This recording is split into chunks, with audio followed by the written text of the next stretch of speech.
This is your Active Aging Minute, healthy tips for successful aging, brought to you by Active Aging Canada. Today we are speaking with Dr. Laura John Gregorio. She is the Schlegel Research Chair in Mobility and Aging and a professor in the Department of Kinesiology at the University of Waterloo. Once you can do 8 to 10 repetitions with good form, practice doing it without the arm rests. You can cross your arms over your chest, or you can keep your hands at your side.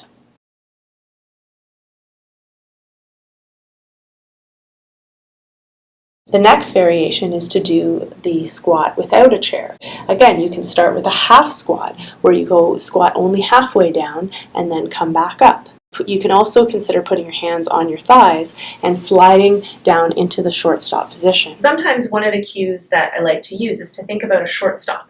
When they're in position, they have their hands and you can slide your hands down your thighs and get into your short stop position.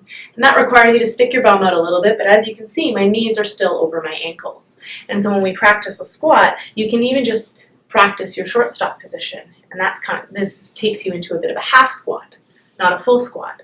But the idea of sliding your hands down your thighs to try to practice that form. And then as you go to a fuller squat, you can just come down deeper.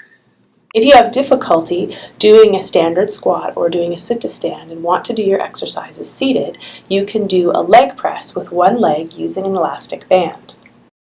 Once you've mastered the half squat, you can progress to a full squat, where you squat down till your thighs are about parallel to the floor. You can do 3 sets of 12 repetitions of a full squat. You might consider making it even a little bit harder. You can try doing what we call a goblet squat, where you hold a dumbbell in front of your body and then practice your squats. Again, choosing a weight where you can do 8 to 10 repetitions with good form. Another way to progress the difficulty of a standard squat is to add weight by using a weighted bar. Another way to progress the difficulty of a standard squat without adding any weight is what we call a split squat. You will put one leg behind you and then lower into the squat position using the back leg for balance. You can then add difficulty to this version if it's too easy for you by adding weights on either side.